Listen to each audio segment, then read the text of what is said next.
Invesco India mutual fund ने अपना नया फंड लॉन्च किया है और इस न्यू फंड ऑफर का नाम है Invesco India pharma and health care fund.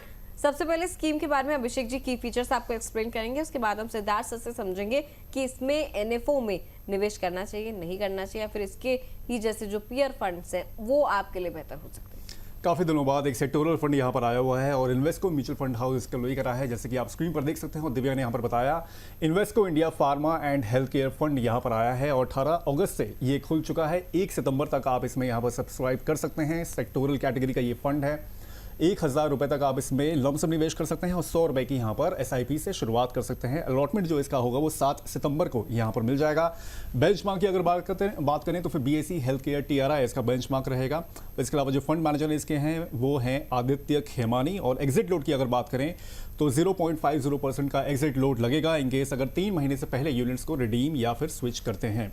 Health care sector वैसे काफ़ी अच्छा परफॉर्म भी कर रहा है पिछले समय में, लेकिन सिद्धार्थ सर क्या लग रहा है कि आगे health care as an sector का कैसा आपका प्रोस्पेक्ट लग रहा है, फ्यूचर ग्रोथ कैसे दिख रही है और ये जो म्यूचुअल फंड है किस तरह से वैसे काम करेगा? वेल अभिषेक, ये मैं जो भी इंफॉर्मेशन दे रहा हूँ it is only from an educative point of view. Investors को समझना बहुत जरूरी है। They can consult their financial advisors for the better understanding and investments. मुझे ऐसा लगता है pharma and health care segment जो है, एक सेक्टर जो है वो काफी डिफेंसिव प्ले अराउंड करता है, बिकॉज ऐसा देखा गया है कि जब आईटी सेक्टर और ऑटो सेक्टर नहीं परफॉर्म कर रहे थे तो pharma as a sector has given very good returns. तो मुझे ऐसा लगता है that this is very very important for any investors to understand कि जब भी आप थीमेटिक या सेक्टोरल फंड्स के अंदर जाते हैं तो आपका जो एक स्ट्रेटेजिक एंट्री और एग्जिट होता है ये बहुत इंपॉर्टेंट है, because it is always consider कि ये जितने भी सेक्टर्स होते हैं not only related to pharma and health care, कोई भी अगर आप आईटी उठा लें, एफएमसीजी उठा लें, ऑटो उठा लें, बैंकिंग उठा लें, ये बहुत क्रिटिकल होते हैं। आपको इनकी एंट्री और एग्जिट पॉइंट्स बहुत कैलिब्रेटेड तरीके से रखना चाहिए, सो दैट अगर आपको ऐसा लगता है कि at any point of time अगर कोई सेक्टर परफॉर्म नहीं कर रहा है तो आप उसको अपने पोर्टफोलियोज में ट्रिम भी कर सकते हैं। And that is known as an active monitoring of the portfolios as well. Point number 1। Point number 2, definitely क्योंकि एक फार्मा, जैसे मैंने कहा, एक pharma and health care is a very very defensive theme. इस थीम में कोविड में भी काफी अच्छे रिटर्न जनरेट करके दिए हैं। तो मुझे ऐसा लगता है कि इन्वेस्टर्स अगर इसमें आ रहे हैं तो from a long term point of view आए और वो ये भी देखें इन्वेस्टर्स कि वो ज्यादा ओवरली कॉन्सेंट्रेट ना हो जाए, बिकॉज थीमेटिक्स हर बार बहुत रिस्की होते हैं। इसलिए आप अपने पोर्टफोलियोज का उतना ही निर्धारित पोर्शन रखें जिसमें आप जिसको आप हाई लेवल ऑफ एग्रेशन देना चाहते हैं। तो अगर आप इन चीजों पर ध्यान रखेंगे then you can invest your money as per according to your risk profile. और आप देखेंगे कि over a period of time अगर आपका होराइजन 3 से 5 साल है तो आपका पोर्टफोलियो अच्छे रिटर्न देके जाएगा। ठीक है सर, रिस्क प्रोफाइल आपने कहा सर, तो एक चीज और मेरे दिमाग में है कि बहुत सारे निवेशक सोचते फार्मा जैसा जो सेक्टर है कभी नेगेटिव में नहीं जाएगा, कभी इसमें बहुत बड़ी गिरावट देखने को नहीं मिल सकती है, मतलब इन्वेस्टमेंट के लिहाज से ठीक सेक्टर है। क्या सर ऐसा होता है कि मतलब कभी गिरावट में फार्मा नहीं दिखाई देगा और निवेशक हमेशा जो है एक पॉजिटिव सेंटिमेंट के साथ ही आगे बढ़ते रहेंगे? वेल, ये गलत धारणा है, बिल्कुल गलत धारणा है ये सोचने के लिए कि कभी भी कोई भी सेक्टर जो है वो नेगेटिव टेरिटरी में नहीं जाएगा। इससे बड़ा क्या एग्जांपल हो सकता है कि अगर आप देखें for the last 2 years Indian markets have not perform well. इसका मतलब मैं ये समझ सकता हूँ या तो किसी भी सेगमेंट ने या सेक्टर ने परफॉर्मेंस नहीं दिया या कुछ सेक्टर्स ने एक्सेप्शनली बेटर और एक्सेप्शनली पुअर परफॉर्मेंस दिया है। तो मैं आपको अगेन ये बोलना चाहता हूँ कि ये धारणा या फिर ये रखना बहुत गलत है कि कोई भी सेक्टर जो है या कैटेगरी जो है वो नेगेटिव टेरिटरी में नहीं जा सकती। Definitely for a shorter duration of time अगर कोई भी कैटेगरी को because of trade embargo, because of difference in the margins or because of any feudal issues अगर होते हैं तो in that case आपके किसी भी सेक्टर के अंदर एक गिरावट देखने को मिल सकती है। सो आई मीन ये यूनिवर्सल ट्रूथ मानना बहुत मुश्किल है या गलत है कि फार्मा सेक्टर में एक नेगेटिव टेरिटरी में पैसा नहीं जा सकता। सर, निवेशकों को इस तरह के वैसे सेक्टोरल फंड में निवेश करना चाहिए या फिर दूसरे सेक्टर से यहाँ पर सेक्टोरल फंड में यहाँ पर एंट्री करनी चाहिए? इस health care pharma sector is better option to enter into a sectoral market? Well Abhishek, देखिए अगेन आपने डिफिकल्ट सवाल पूछ रहे हैं मुझसे because of the very simple reason कि कुछ सेक्टर्स जो होते हैं वो काफी यूनिवर्सल सेक्टर्स होते हैं, जैसे आईटी हो गया, बैंकिंग हो गया, फार्मा हो गया।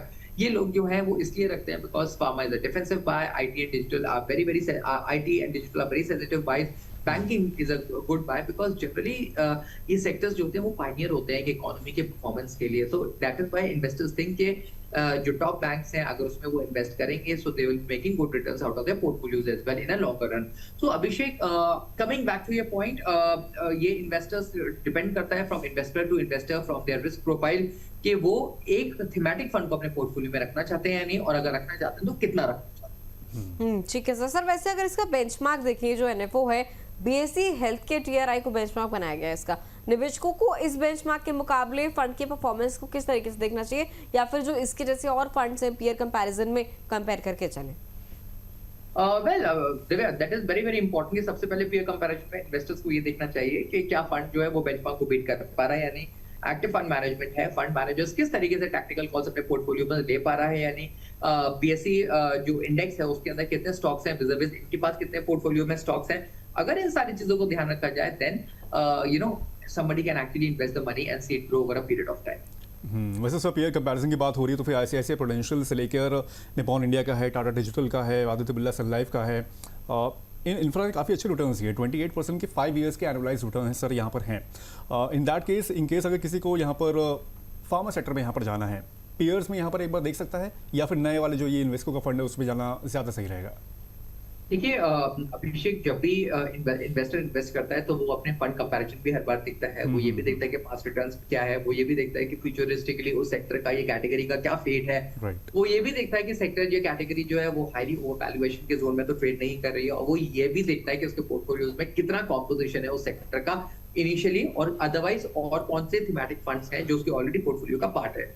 अगर कोई भी इन्वेस्टर इन सारे कैटेगरीज को या फैक्टर्स को ध्यान रखता है तो वो डेफिनेटली इन्वेस्ट कर सकता है, और वो ये भी देख सकता है कि उसका पोर्टफोलियो में रिस्क और रिटर्न जो दोनों रेशियो है वो इस तरीके से बैलेंस हो रहा है कि जहां रिटर्न भी जनरेट हो रहा है और रिस्क भी कैलिब्रेट हो रहा है।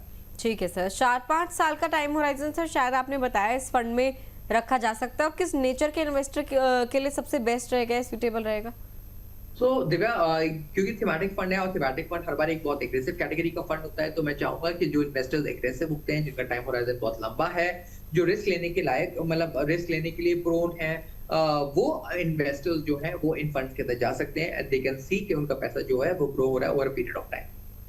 चलिए ठीक है, एनएफओ पर हो गई हमारी बातचीत आज की। इस बीच दर्शकों के 1-2 सवाल और पिक कर लेते हैं फटाफट से। जाने से पहले पंकज कुमार है, कह रहे हैं मेरे बेटे की उम्र 12 साल है, 15 साल के लिए SBI चिल्ड्रन इन्वेस्टमेंट प्लान में 3 लाख का निवेश करना है, क्या ये फंड सही रहेगा? 15 साल के लिहाज से सर क्या ये SBI चिल्ड्रन इन्वेस्टमेंट प्लान जो है ठीक रहेगा? 3 लाख रुपए के आसपास इनको निवेश करने हैं पंकज जी को। वेल दिव्या, ये जो इन्वेस्टमेंट प्लान्स बनते हैं वो इसी तरीके से बनता है जहां वो 18 इयर्स के लिए इन्वेस्टर्स इन्वेस्ट कर सकता है जब तक उनके बच्चे मेजर नहीं हो रहे हैं, और 5 इयर्स। मुझे ऐसा लगता है कि क्योंकि फंड का कैटेगराइजेशन या मैंडेट ही इस तरीके से है कि वो बच्चों के लिए इन्वेस्ट होता है over a period of time, उसको हायर एजुकेशन के लिए वो यूज कर सकते हैं, तो मुझे लगता है कि अगर इन्वेस्टर्स ऐसे फंड्स पे भी इन्वेस्ट कर रहे हैं, so that's not a bad buy, but still they should do the peer comparisons, और उस ओपन एंडेड फंड से भी काफी देख सकते हैं कि उसके क्या रिटर्न्स हैं, परफॉर्मेंसेस हैं, रिस्क क्या है, रिस्कोमीटर में वो कहां ट्रैवल करता है, ये फंड किस तरीके से मूव करता है। अगर इन सारे इन्फॉर्मेशन को भी अगर इन्वेस्टर्स कॉम्प्रिहेंसिवली एनालाइज करता है तो वो देख सकता है दैट वो अपने डिसीजन लेने में काफी कैपेबल है, और जो भी डिसीजन ले रहा है वो रैशनल एंड लॉजिकल।